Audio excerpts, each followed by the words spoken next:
Matchups, and here's the tale of the tape. For Arturo Gatti and Terron Millett, you can see that Gatti's still only 29 years old, despite all those dramatic ring wars. Millett gives up an inch in height, 1 inch in reach. They both weighed in 1.25 pounds or 1.5 pounds over the 140-pound limit. They're both hard punchers. This should be a high-contact fight. Rules of the bout with our unofficial ringside scorer, Harold Letterman. Okay, Jim, listen up. They're a little bit different. Arturo Gatti and Terron Millett are scheduled for 10 rounds using the rules of the New York State Athletic Commission. The 3 knockdown rule is in effect. The doctor or the referee can stop the fight. In case the cut is caused by an accidental headbutt, we go to the scorecards if the 5 rounds have been completed, and you cannot be saved by the bell in any round, including the 10th and final round. And, Jim, if the mouthpiece gets knocked out, they put it back immediately. Jim. And here comes Terron Millett. We mentioned that now storied Olympic trial semifinal at 139 pounds in 1992 when Vernon Forrest beat Shane Mosley. In the other Olympic semifinal, or Olympic trial semifinal, I should say, in that weight class in 1992, this man, Terron Millett, faced off against Steve Forrest and lost. Forrest went on into the final where he was beaten by Vernon Forrest. It was a loaded amateur class all those years ago.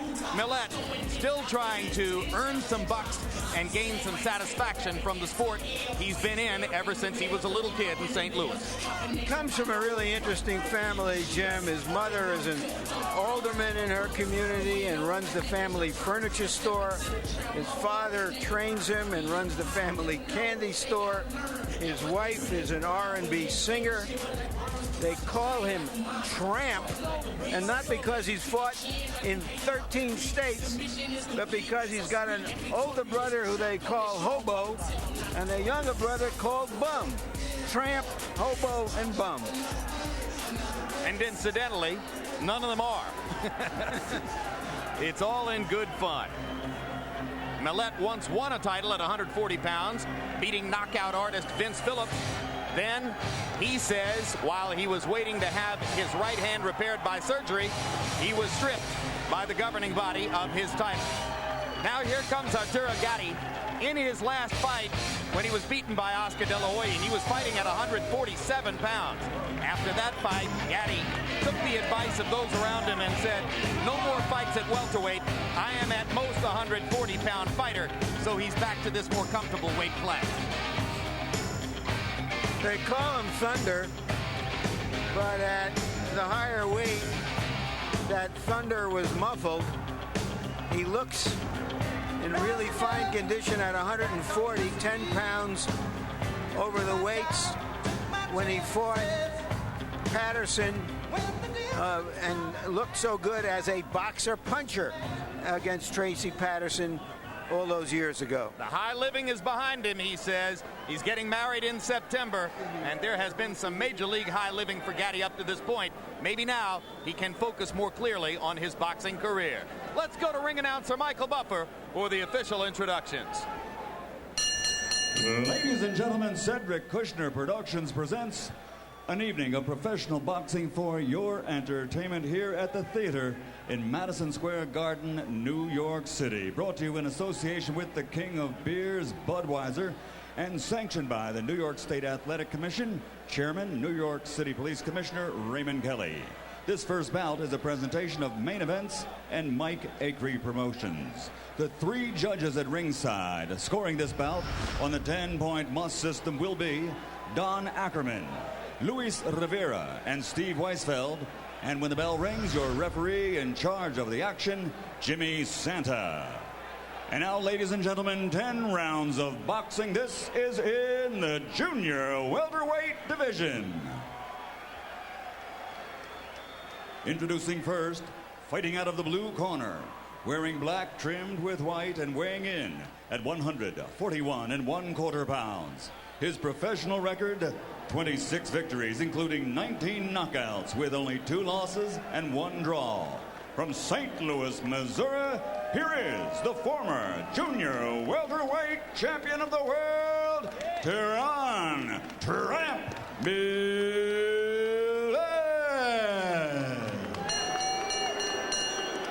And his opponent across the ring, fighting out of the red corner, Wearing white, trimmed with blue, and weighing in at 141.5 pounds. His professional record, 33 victories, including 27 knockouts with 5 defeats. From Jersey City, New Jersey, ladies and gentlemen, the ultimate blood and guts warrior, former junior lightweight champion of the world, Arturo Gatti.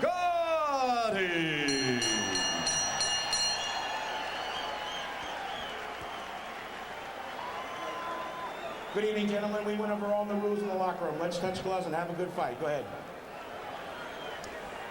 Millett says his plan is to get there first with the most. Gatti says he's no longer happy to just have a recognition as a tough fighter who loses. Somebody's got to give. And if ever there were an opportunity for Arturo Gatti to reestablish his boxing skills, this should be it, because Millett doesn't jab all that much. His game is simply to step inside and get in position to fire power shots. So Arturo could seize the style initiative if he stays away and boxes. We'll see. One thing about Gatti, he's got power. You can't practice that. You can't put it on the stool.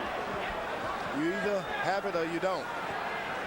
Millett is an athlete, which means he sees punches before they happen. He can get out of the way.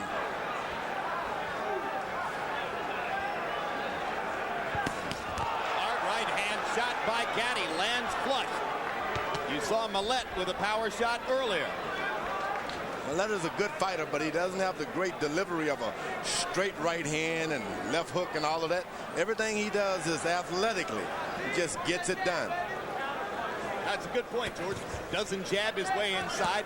He tends to get in there with footwork, tenacity, kind of a scratch and sniff fighter, but his athletic talent has given him a chance to get away with it. His athletic talent, that's what he has tonight. Well, he had good enough athletic talent to beat Vince Phillips, who was then the recognized junior welterweight champion. So he brings some credentials to the game. Oh, he's not going to keep those credentials long as if he allowed Gatti to hit him in the stomach. Yeah, and one thing that's evident is that Gatti is quicker with his punches. He's beating him to the punch. Gatti landed twice downstairs. Millett countered upstairs and landed another right hand flush. Millett just seems to be out of the way at the right time.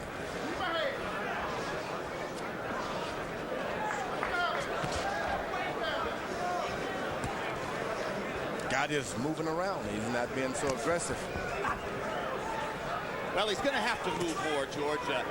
There's a CompuBox number that's startling. It shows that in his fights against good opponents, the last 5 fights, Arturo Gatti has been hit by 60% of his opponent's power punches. He's hard to miss at short range. No head movement at all. Tonight, a little bit more side to side, at least so far. Millett is already starting to absorb some power by Gatti. He shouldn't do that. You don't want to be hit early and absorbing that kind of punishment. You're going to box. Hard right hand by Millett. And you heard George talk about Gatti's punching power. The money punch there is his big left hook.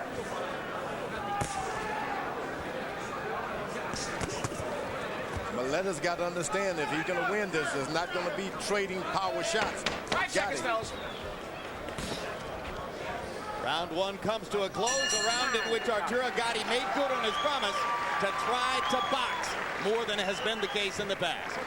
No, baby, no. Just straight. Beautiful. Keep doing that with the jab. Keep circling to your right. How you feeling? Good. Beautiful. Just good.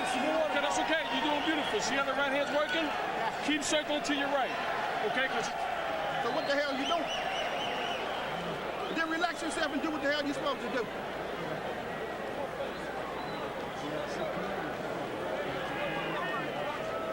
Suck up.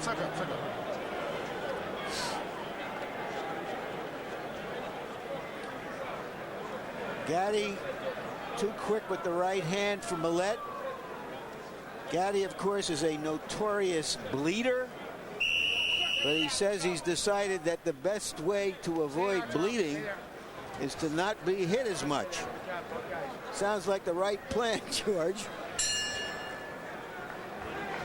CompuBox numbers in round one. Gatti 25 out of 62. Millett 14 out of 55. Most notably, Gatti threw 32 jabs, landed 10 of them. Referee Jim Santa warning Millett not to hold and hit. Millett has found the wrong fight to fight tonight. You got to hit and move out of the way and make Gatti start to go back and revert to his old habits. Yeah, you could hear that Millett's father and trainer, Marvin Millett, was not happy between rounds. Basically saying, why didn't you go in and do what you said you were going to do? When a fighter is trying to box, you move around and make him decide, look, I'm a fighter, that's what I am. And that's what Millett is not doing.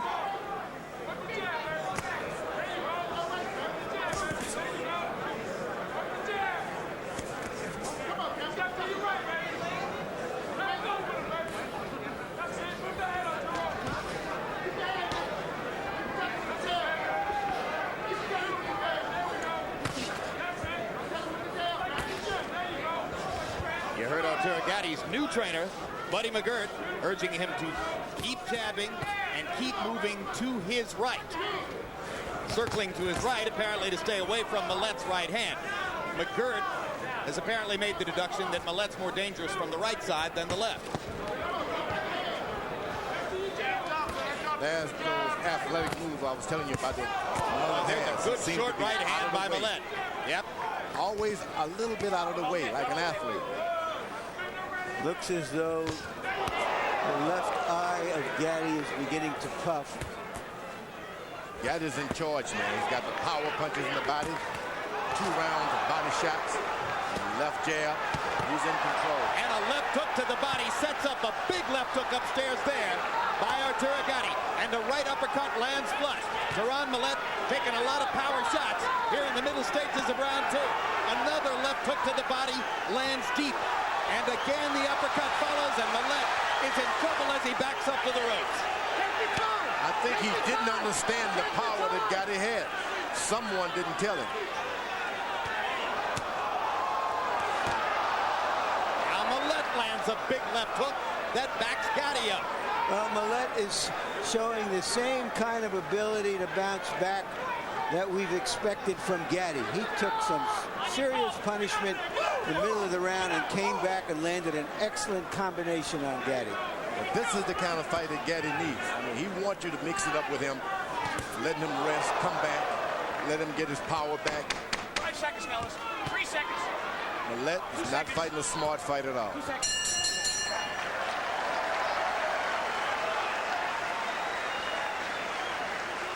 Next Saturday night, and we are so excited about this.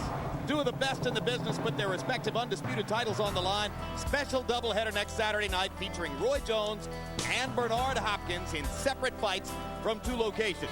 First from Reading, Pennsylvania, Hopkins puts the undisputed middleweight championship on the line against Carl Daniels. Then from Miami, Roy Jones faces off with Glenn Kelly for the 175-pound titles. That's next Saturday night.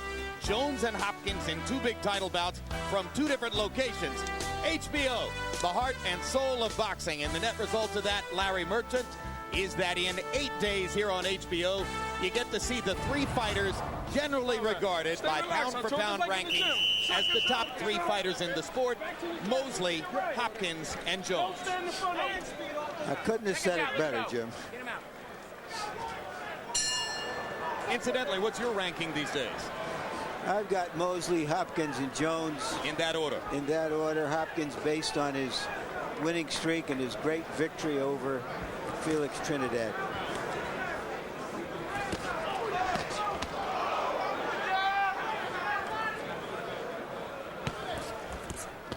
Now Millett is starting to use his left jab a little bit. Think.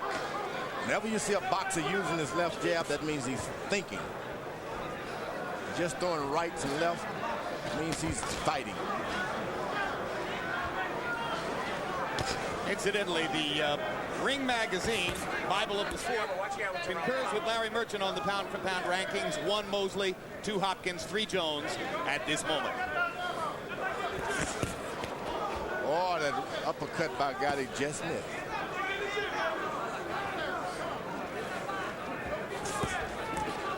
Body, right hand to the body.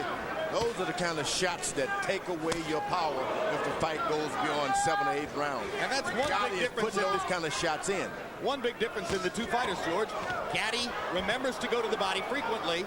Millett almost never goes to the body. He's a headhunter. Yep. He's not looking anywhere but he got his head.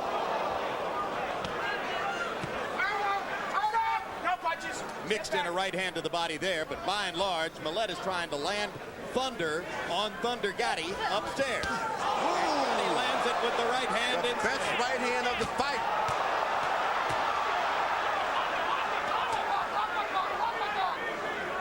Well, that's not exactly hard to hit.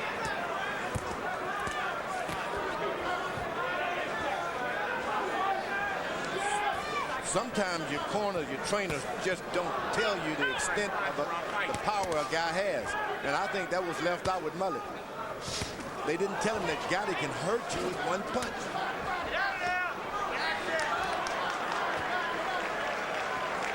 Gatti showing some discipline, the kind of fighter he was. Once again, when he gained everybody's attention in his fights against Tracy Patterson. Big left hook by Gatti, and this time Millett goes forward onto his face. 5, 6, 7. It wasn't that punch that did it. Where are you? Okay, let's go. I'm watching it. Jimmy Santa asking Millett where he is. Millett says New York City. I think you're absolutely right, George. I don't think Millett anticipated Gatti's power at all. It was the first few punches of the first round he hasn't recovered from. Referee is really looking good.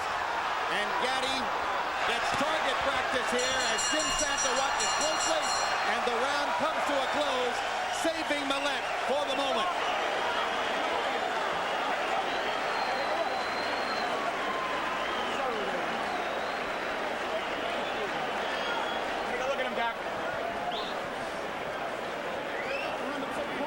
Referee Jimmy Santa calling in a ringside physician.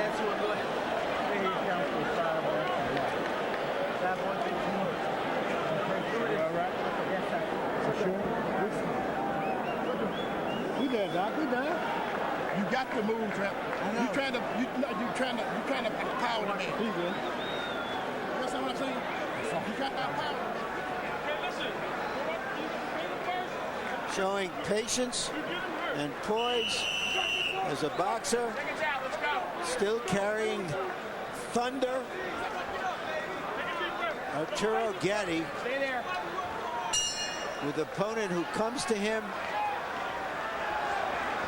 and now he will try to close the show.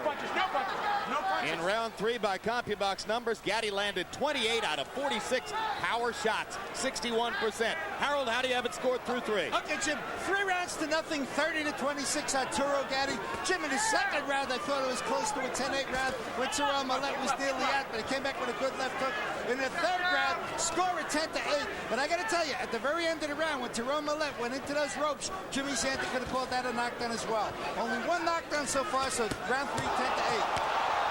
More big shots from Gatti landing flush on Millett. George Foreman. This state is aware of the power of Gatti. He's done in some guys in this state, and the referee should be closing in on this is not going to happen again. They're watching carefully. And even though Gatti's landed big shots toward the end of the last round and here early, it's really the accumulation of punishment that's doing this. And we've seen what he could do here a couple of years ago.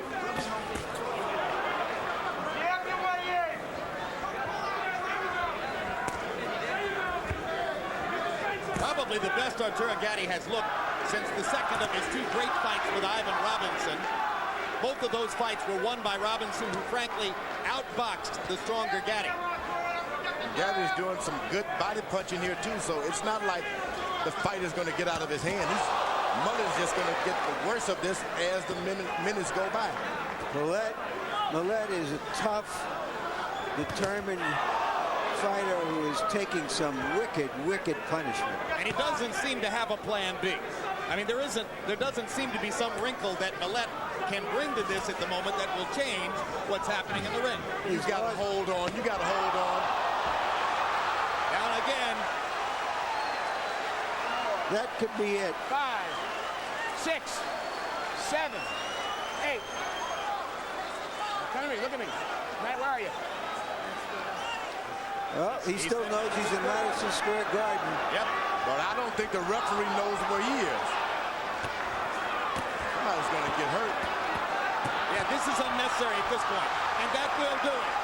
Jim Santa stopping it on what amounts to the third knockdown, and as Harold Letterman pointed out, could easily have been ruled 4 knockdowns, as Arturo Gatti annihilates Terron Millett in his best-looking performance in quite a while. It's all about boxing this time. The first round, moving around the ring, saving his head. And throwing more than 30 jabs. And being in condition, which gives you self-confidence, and finding the weight where he should be at 140. To say nothing of finding an opponent who was ideal for him tonight. And cut man Joe Souza grabs Gatti and hugs him and says, I can't believe it, you didn't get cut. Souza with a rare night of no work in a Gatti fight. CompuBox numbers in round 4. Arturo Gatti closed the show, landing 23 out of 32 power shots. He can be a factor at 140 if he boxes like that, huh, George? Especially if there's a lot of mullets around. Mullets. And here's the first knockdown of Terron Millett here in round number 4. Backs up with his left hand down.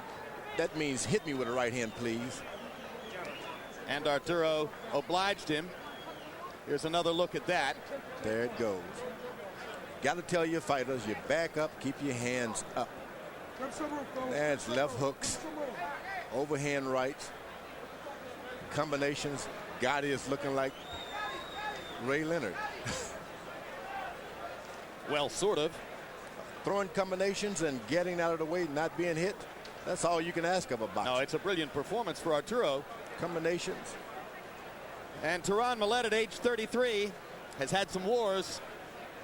Maybe he's going to be moving on toward other things to do, because he's really the kind of guy who sees himself as a championship caliber fighter. I don't think Terron is going to want to stick around. These were all headshots there. Yeah, absolutely. It's going to take a while to recover from those. Yep. And the body punches, the foundations were laid in the first 2 rounds. Now let's go to ring announcer Michael Buffer for the official particulars on Gatti's victory. Referee Jimmy Santa, following the second knockdown in round number 4, calls a halt to the bout. At 2 minutes and 23 seconds of that round, the winner by knockout victory, the ultimate blood and guts warrior from Jersey City, New Jersey, former champion Arturo Gatti. Final CompuBox numbers will show you statistical dominance by Gatti, landing twice as many, throwing 67 more, landing at a nearly 50% rate, painting Millett with power punches in the last 2 rounds of the fight, and scoring the easy technical knockout victory over Millett. And let's go to Larry Merchant in the ring with Thunder Gatti. Thank you, Jim. Congratulations, Arturo. Where's the blood? Thank God there's no blood tonight. I did what I was taught to do. Buddy McGirt told me tonight to box, use my ability to box, and I did, and everything went right. So not getting hit as much is the best plan as far as your tissue is concerned. Definitely, I didn't get cut tonight. I hope I learned a good lesson tonight. I won, and I wasn't hurt. I'm told that Buddy McGirt, the former welterweight title holder, showed you a lot of his own action photos and that you learned from him. What did you learn from him? Well, I learned that to be calm in the ring, to just think with your head and hit when it's time to hit, not hit just because you was hit. And that's what I learned, to be calm in the ring. And actually in the room, he was very calm, and I was calm myself in the dressing room. So I came into the ring very calm. And after the first round, I almost went on a slugfest, and thank God I didn't, because I kept my composure after the first round, but he told me to relax, and I did, and everything worked out all right. And is this the weight now that you feel you can be comfortable at and still strong? Yes, definitely. This is my first time coming down at 140. It's been a long time, and my punching power is back, and on my next fight, I'll be even stronger. Speaking of your next fight, who would you like to fight now? I like to fight Jesse Sims Leia, Mickey Ward. It's it's really up to whoever wants to fight me. I'll fight both of them. Did this fight revive your career? Definitely it revived me. It revived everybody around me because I have a lot of boxing left in me, and I need a good win. And I found my weight class, 140, and I'm definitely going to win a world title again. Thank you very much, Arturo. Thank you.